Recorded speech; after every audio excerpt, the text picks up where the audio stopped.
Fabien Bressant, directeur de Robin des Villes, qui est une association bien connue qui intervient auprès des citoyens. Donc, je ne sais pas, qu'est-ce que tu en penses de cette approche de l'individu et des efforts qu'on doit faire? Bonjour à tous. Je vais parler après des philosophes, ça va pas être super facile. Qu'est-ce que j'en pense de l'individu? Je reprendrai quelque chose qui vient d'être dit sur la question de la ville sensible. Je suis assez intéressé par le fait que on commence à dire qu'il y a de l'humain dans l'urbain. C'est, à mon avis, un petit peu tard, un petit peu dommage qu'on ne s'en soit pas rendu compte avant. Parce qu'effectivement, si je reprends un peu les valeurs qu'on essaye de défendre chez les Robins, on est reparti sur la question de l'usage, de l'habitant, du citoyen. Alors, je ne vais pas être trop académique sur la définition des termes, mais en tout cas, on se rend compte que dès qu'on est en ville, et notamment sur l'espace public, même si on est tous des individus, des singularités, etc., on s'attend toujours à faire du collectif, ne serait-ce qu'à rencontrer des gens. Je connais personne, quand il se balade sur un trottoir, qui se dit « c'est mon trottoir, je vais rencontrer personne ». Et du coup, pourquoi je parle de ça? Parce que je me dis que peut-être que l'espace urbain, et notamment les espaces publics ou collectifs, sont peut-être un lieu, un endroit où on peut peut-être retrouver de l'individu et du collectif, de l'action collective, et peut-être d'autres manières de faire la ville qui pourraient, pourquoi pas, aller vers des situations alternatives, ce qui peut aussi faire de l'innovation sur la manière de faire, d'inclure peut-être des corps de métier ou des domaines qui sont assez peu touchés, mais il y a beaucoup d'artistes qui sont intéressants à faire travailler en ville, alors pas que les sciences humaines, mais aussi s'ouvrir au monde des friches, par exemple, au monde alternatif, au monde de l'écologie, qui a pas mal d'idées là-dessus, évidemment aux habitants. Et peut-être qu'en situation de crise où on a un peu moins d'argent, peut-être de faire autrement, ça peut être aussi une solution. Alors, je ne sais pas si 4/5 des services ou des agences d'urbanisme ne sont pas prêts à ça. Pourtant, je pourrais avoir un discours plus pessimiste, mais j'ai l'impression que quand même, on entend parler. Et je pense que c'est peut-être plus les élus qui vont être à convaincre, parce que peut-être qu'ils prennent ça comme une remise en cause un petit peu de leur pouvoir de décision. Or, il est peut-être plus intéressant qu'ils s'ouvrent aussi à d'autres avis que les leurs. Jean-Yves, tu voulais tout à l'heure prendre la parole, répondre un petit peu? Non, je me suis trompée. Pas forcément, non, c'est parce que l'autre Jean-Yves disait que les universitaires n'étaient pas soumis à des sanctions. C'est vrai qu'on n'est pas soumis à des sanctions économiques, tu as raison, mais on est soumis à des sanctions qui sont autrement plus drastiques, qui sont celles de la publication, et qui peuvent avoir à orienter non seulement ce que l'on dit, mais ce que l'on recherche. Et c'est peut-être là un des problèmes, c'est que les finalités par lesquelles on fait de la recherche, de la formation, elles sont sanctionnées. Et ces sanctions sont les fourches codines sous lesquelles il faut que nous passions. Et ça peut être un des malentendus sur les problèmes qu'il y a à faire passer les savoirs et les connaissances qui sont accumulées en recherche vers les praticiens. Et inversement, les praticiens peuvent avoir des finalités qui ne peuvent pas toujours dévoiler ni dire et qui font qu'on ne peut pas s'entendre sur les objets sur lesquels on a à parler en commun. Voilà. Ça va, oui. Donc, est-ce qu'il y a quelqu'un d'autre qui voudrait intervenir sur... Oui. Ah bah c'est bon. Bonjour, merci. Je suis Yanis Cosmas, et je suis rattaché au laboratoire Triangle. Je suis un docteur du laboratoire Triangle. Puisque la question initiale était de réagir aux vidéos, je suis assez étonné par le propos de M. Stigler, qui considère que si les individus ne s'expriment pas, c'est qu'ils cèdent à une forme de lâcheté. Je me demande du coup si, faisons de la science-fiction, nous ne sommes pas dans je vais employer le mot de cité, sans conflit.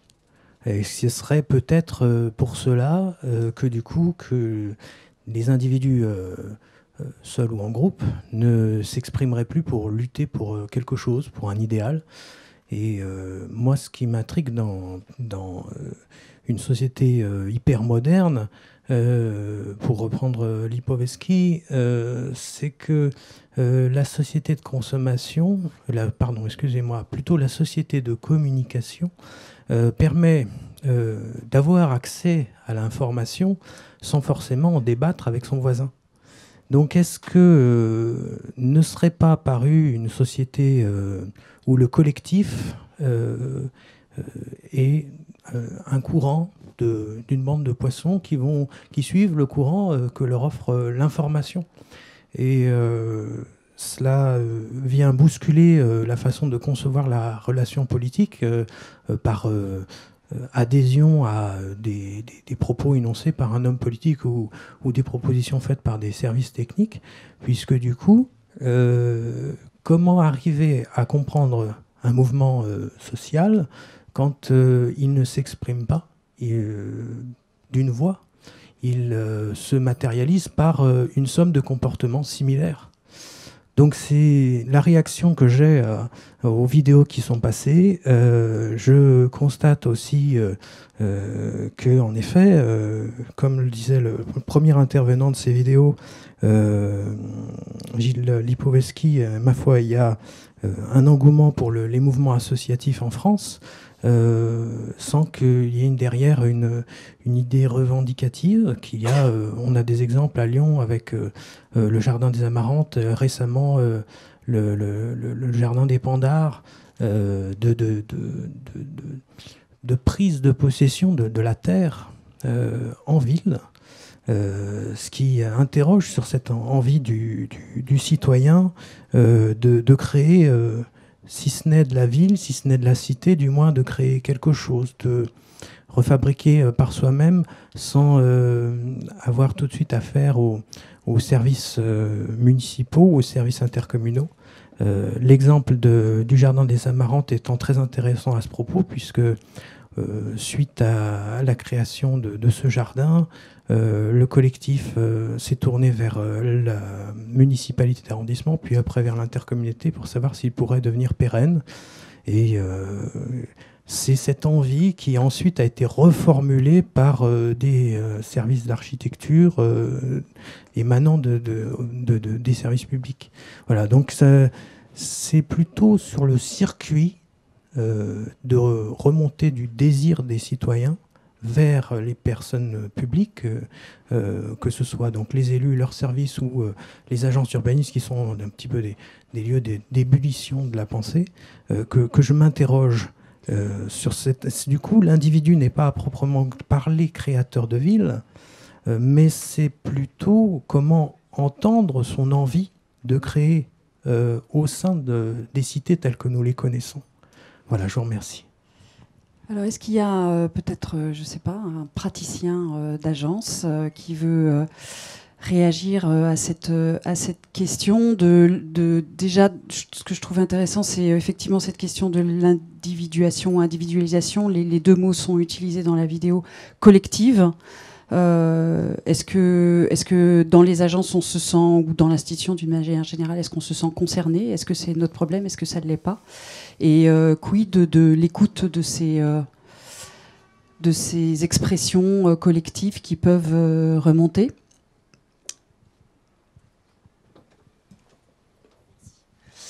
Oui, je voudrais juste, Marion Boissel, agence d'urbanisme de Lyon, parler d'une petite expérience de démocratie participative, et c'est pas forcément un gros mot, et d'expliquer un peu, enfin en tout cas à mon sens, quelle est la frustration que peuvent avoir certains citoyens dans justement ces participations. C'est-à-dire qu'on met en place dans les conseils de quartier par exemple des ateliers de participation du public des citoyens inscrits au conseil de quartier. Alors il n'y a déjà pas forcément beaucoup de monde, mais là où ça devient compliqué, c'est qu'on leur demande de s'exprimer par exemple sur les espaces publics du quartier, et en leur disant livrez-nous des propositions, lâchez-vous, dites-nous ce que vous voudriez voir à travers l'usage que vous en avez et l'expérience que vous avez de l'espace public. Et à la fin de ces ateliers, de ces démarches et de cette gamberge collective, quand c'est pris par le politique, donc quand ça remonte au niveau décisionnel, les frustrations arrivent parce qu'on se rend compte que face à tout un tas de réflexions communes et ça prend, hein, c'est-à-dire que la démarche prend, les gens réfléchissent, investissent, etc. Et à la fin, on passe, comme le dirait Jean-Yves Toussaint, aux fourches codines du politique, et on s'aperçoit que sur 10% des propositions seront retenues parce qu'il y a l'injonction des finances.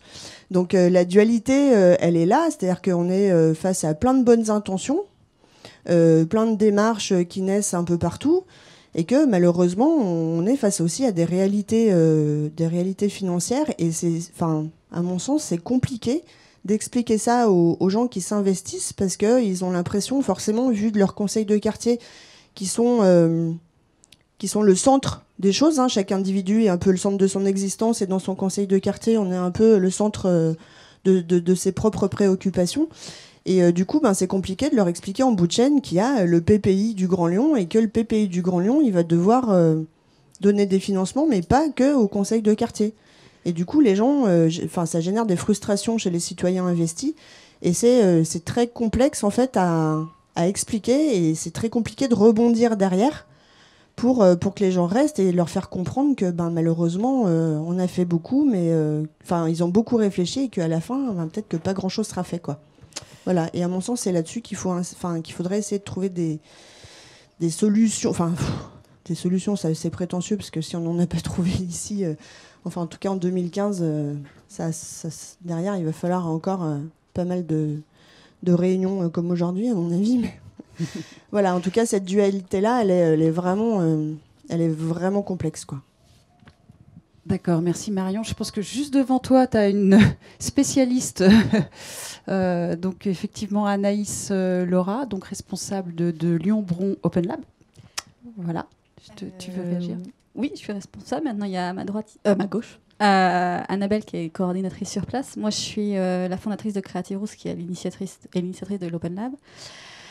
Creative Roots, on est basé au Danemark. On est une organisation composée d'une association et d'une entreprise qui travaillent justement sur la co-création de la ville par le projet, à travers des frictions humaines, d'une certaine manière, sur le terrain. Et donc en retour, je suis très agréablement surprise de la vidéo et de la qualité du débat. Je suis très positive, moi, pour l'avenir, en tout cas, parce que les questions sont les bonnes, parce que issu de la pratique. Et c'est les mêmes qu'il y a au Danemark, point de vue aussi au niveau des villes. Comment mettre ça en place, ces nouvelles compétences, ces nouvelles habitudes, ces nouveaux états d'esprit d'intégrer l'humain dans les processus. Là, pour répondre directement, moi, comme conseil, par rapport à la participation et ses frustrations, c'est dès le départ, en fait, mettre 4 sur table, dire que c'est expliquer dès le départ, en fait, qu'il n'y aura pas forcément le financement pour tout le monde, et peut-être partager cette co-responsabilité avec les gens qui participent en disant ok, on n'aura peut-être pas le financement pour tous les projets à travers le système normal, mais peut-être qu'à travers vos réseaux, nos réseaux, tous ensemble, on peut les trouver de manière alternative, on peut faire avec moins, on peut les faire ensemble, faire ensemble à la main s'il faut y aller à la main pour les faire. Donc il y a énormément de possibilités d'améliorer les processus de participation. En sachant qu'en fait, vous ce que vous faites au niveau de l'Open Lab, c'est vous ne faites pas de la participation autour d'un projet, vous essayez d'animer, vous faites de la médiation. Ouais. Donc vous ne proposez pas des projets, vous ne faites pas de la participation proprement dite autour, de la concertation. Pour le moment, non. Bon, là, l'Open Lab, on est passé sur le site des Galeries Lafayette à Mermoz-Pinel. On a un agenda d'accompagnement de la transformation du site. Et on utilise des activités, différentes thématiques, des ateliers, des soirées d'apéro-action, pour, par le faire, créer le vivre ensemble autour d'animations ludiques. Ce qui permet de sensibiliser et de partager des compétences, de permettre cet empowerment ou cette réalisation de soi des individus qui participent collectivement à un projet en vue d'un projet commun. Bref, parce que même si le développement de soi, en fait, passe, plus on se développe soi-même, plus on a envie de contribuer aussi à sa ville. Donc nous, Creative Roots se base sur je développe la ville tout en me développant moi-même à travers ces actions. Là, c'est d'ailleurs très particulier parce c'est des financements privés aussi. On a été contacté par Citynov, qui est la branche immobilière des Galeries Lafayette, pour accompagner le chantier de manière ludique et collective. Mais ce qu'on développe nous, particulièrement avec au Danemark aussi, c'est comment amener cette activation urbaine et ce foisonnement jusqu'à la co-conception et la co-création et co-réalisation de projets. C'est vraiment une autre manière de voir la ville. On se focalise pas sur le projet final, mais sur le processus, mais bien sur le processus, parce qu'il y a beaucoup de retombées, de liens sociaux, d'épanouissement des changements de perception qui peuvent se faire au cours de la conception du projet, si dès le départ elle est faite de manière complètement ouverte. Alors ça peut être utopique comme ça, il y a beaucoup d'embûches sur le terrain. Et c'est ça qu'il faut qu'on apprenne et qu'on enseigne, qu'on forme les gens à savoir gérer ces embûches, savoir être un peu entrepreneur dans OK, ce système traditionnel ne marche pas, ce politicien ne veut pas, je vais aller voir l'autre. C'est vraiment un état d'esprit qu'on essaye de nous partager internement dans nos équipes avec les participants. Et nos buts de nos interventions, c'est de leur faire le meilleur souvenir possible d'une action collaborative qui a un sens pour le quartier. Quand une personne ressort des animations, notre but, c'est qu'il soit heureux en sortant et qu'ils veulent revenir. Parce que voilà. Et donc, c'est comme ça que petit à petit, dans chaque quartier, peut-être qu'on peut avoir immergé ces notions-là. Le concept du labo. Voilà, je peux parler pendant des heures, il faut couper. Mais ce que je voudrais souligner, là, tu passais un peu rapidement là-dessus, c'est qu'effectivement, votre action sur Bron, elle est financée par une filiale du groupe Galeries Lafayette. Donc, pour ceux qui ne connaissent pas, donc on est sur le territoire, enfin sur le parking, juste à côté d'un grand centre commercial, enfin Galeries Lafayette. Et donc, votre collectif, enfin votre action est financée par cette filiale Citinov du groupe Lafayette. Oui, donc c'est un autre point, c'est pas que avec l'argent public, et c'est pour ça que ça répond peut-être aux notions il y a manque d'argent dans les collectivités. Ce n'est pas que avec le public qu'on fera la ville de demain, la ville régénérative et créative que l'on souhaite, où on s'épanouit tous, mais c'est en travaillant aussi avec le privé. Voilà. Je ne sais pas s'il y a un directeur d'agence qui veut, quelqu'un d'une agence qui veut. Sinon, je ne vois pas où elle est, mais nous avons aussi parmi nous la directrice du CRDSU, donc Isabelle. Où est-ce qu'elle est, Isabelle ? Elle est là, voilà. Peut-être sur cette question de l'émergence de collectifs, de l'individuation collective, entre guillemets. Donc, CRDSU, tu peux en dire deux mots, je ne suis pas sûre que tout le monde connaisse ici. Alors, bon, derrière ce sigle un peu barbare, CRDSU, il y a Centre de ressources pour le développement social urbain.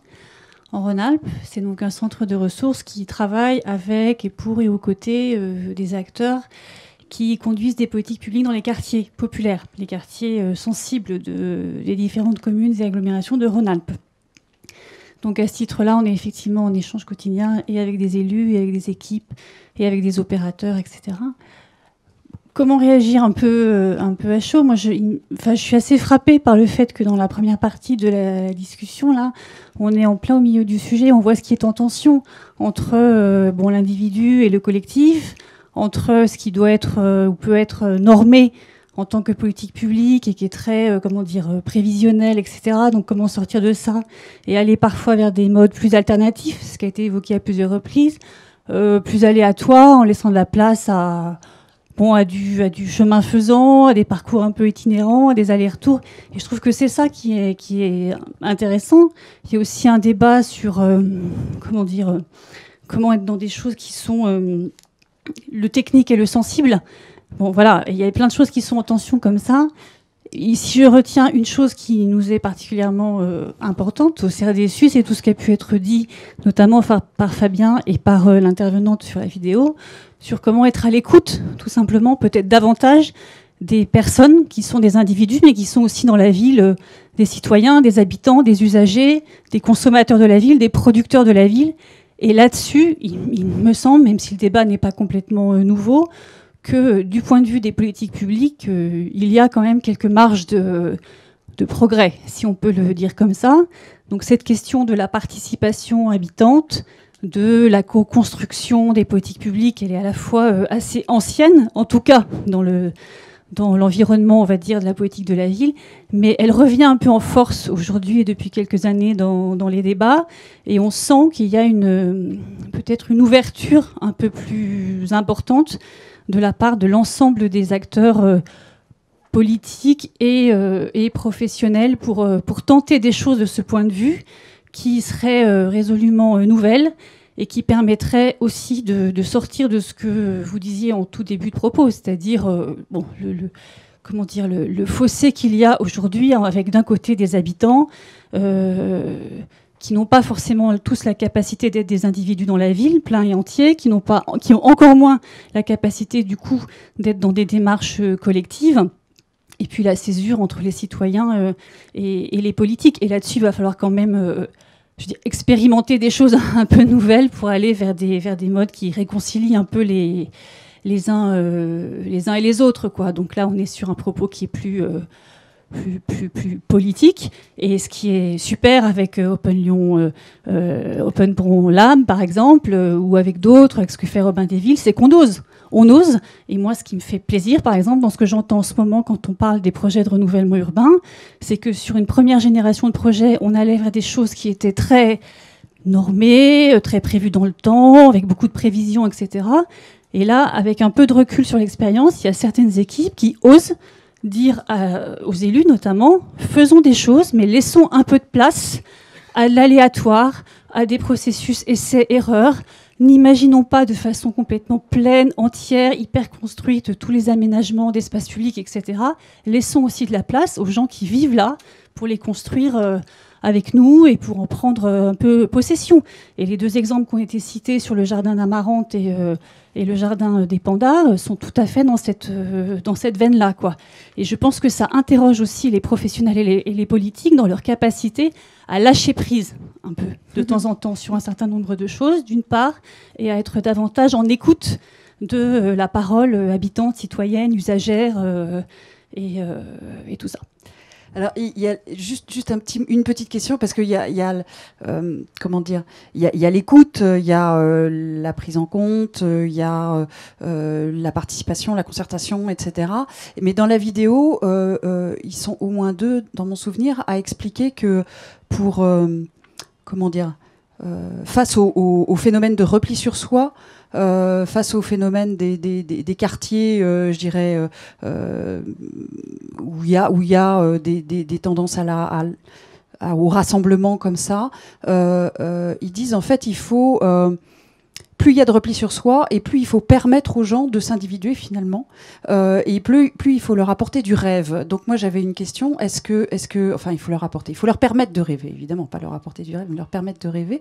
Est-ce que dans les quartiers sensibles, comment on permet aux gens de rêver? Est-ce que le projet urbain fait encore rêver? Est-ce que il y a des choses qui se développent,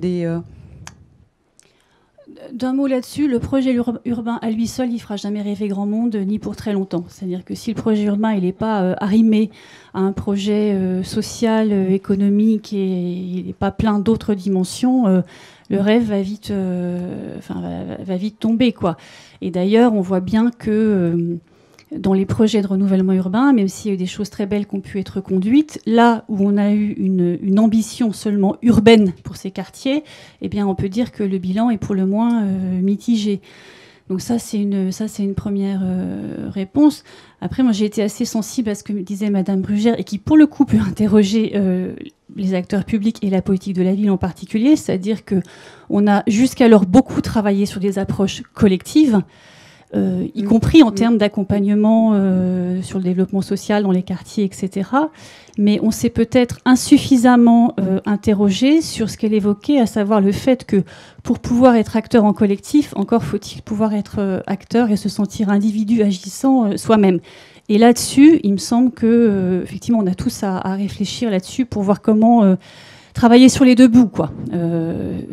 En opposant pas collectif et individuel, mais en essayant de travailler vraiment sur les deux bouts de la chaîne. Et il y a un bout de la chaîne qui a été largement privilégié jusqu'alors, c'est quand même l'approche collective, bon, qui nécessite d'être poursuivie, mais pas toute seule. C'est peut-être ce que cette dame met en évidence. Merci beaucoup Isabelle. Donc on va terminer cette première séquence. Est-ce que quelqu'un d'autre veut dire un mot sur le sujet? Oui, Nicolas. Alors, vas-y, présente-toi du coup. Vas-y. Oui, merci Pascal. Nicolas Géraud, donc je suis référent innovation par les usages à l'ARDI Rhône-Alpes, l'agence régionale de développement de l'innovation. Et c'est un poste qui est j'ai la chance d'occuper depuis bientôt 1 an et qui est, qui n'a pas vraiment d'homologue en France. Donc, vous le savez pas, moi je suis un petit peu une pièce rapportée par rapport à vous aujourd'hui. Je suis pas un spécialiste de l'urbanisme. Mais en gros, l'Europe a demandé aux régions d'affirmer des spécialisations dans le fléchage de dispositifs d'innovation en général. Et une des spécialités de Rhône-Alpes, c'est l'innovation par l'usage, donc l'association d'usagers à la fabrication d'innovation. Alors là où je suis bougrement intéressé aujourd'hui en venant, c'est plusieurs titres. D'abord, je prends comme, quand j'essaye d'expliquer ce que c'est l'innovation par les usages, je prends comme métaphore d'entrée une métaphore d'entrée d'urbaniste, en montrant une piste cyclable qui se trouve à l'entrée du campus de Grenoble. Et en fait, cette piste cyclable a été sûrement très très bien planifiée, à angle droit, tout va bien. Et à un moment donné, on voit qu'il y a une piste goudronnée qui en sort. Qui permet de couper. Et elle a été goudronnée, évidemment, en prolongeant des passages qui étaient faits un petit peu de façon sauvage, avec des vélos qui permettaient comme ça de couper sur un bout de friche urbaine. Donc ce que je trouve intéressant, c'est pour expliquer ce que c'est l'usage, c'est ça, c'est se rendre compte à un moment donné, quand on fabrique de l'innovation ou un programme urbain, que des usagers ont des intentions tactiques qui sont différentes des intentions, des lectures tactiques plutôt, là en l'occurrence de la ville, qui sont systématiquement un petit peu différentes de ce qui avait été planifié par les stratèges de la fabrication de l'innovation. Et ce qui est vrai avec cet exemple digne d'un conseiller d'orientation de collège, mais en tout cas ça marche, ce qui était vrai pour la fabrication de la ville, ça l'est aussi dans la fabrication de l'innovation en général. Et du coup, ce qui m'intéresse, deuxième message, c'est au moment où on essaye d'insuffler une culture de la prise en compte des usagers à différentes personnes, c'est de fabriquer comme ça des passerelles entre des disciplines qui ne se parlent pas nécessairement, que ce soit en praticien ou en universitaire, c'est même pas tellement l'enjeu. Dans le problème, c'est de mettre autour de la table des ergonomes, des sémioticiens, des qualiticiens, des gens qui font du CK, des tas de disciplines. En fait, il y en a une bonne vingtaine qui toutes ont un petit bout d'expertise très très forte sur comment est-ce qu'on écoute les gens. Et c'est à ça que je voulais en venir en entendant une bonne partie des témoignages aujourd'hui. Je trouve extrêmement contemporain vraiment le sujet et le fait de, finalement en sophiste, dans le bon sens du terme, de remettre la question de l'individu au centre du sujet avant de spéculer sur ce qui pourrait être fait collectivement et des lourdeurs et des implications épistémologiques qui sont derrière. Mais bon, bref, c'est un très bon point de départ. Je voudrais juste rajouter peut-être, entrouvrir la porte, et puis j'arrête là sur c'est pas des angles morts, mais deux choses qui m'intéressent aussi bougrement. C'est d'abord la question du storytelling et l'importance du storytelling dans ce qu'on va faire pour solliciter les gens et pour les rencontrer. C'est-à-dire que non seulement il faut qu'ils écrivent leur histoire, et c'est déjà une forme d'empowerment, je dirais, suffisante, mais en plus il faut qu'on soit capable de leur en raconter, et il y a comme ça une espèce d'itération narrative. Alors je savais pas que Rosan Vallon avait travaillé là-dessus, je vais me jeter là-dessus en sortant, si je trouve les références. Et l'autre point qui me semble aussi à lui seul suffisant et extrêmement motivant, c'est qu'est-ce qu'on peut faire avec qu'on peut faire aujourd'hui avec certaines familles de technologies qu'on ne pouvait pas faire hier.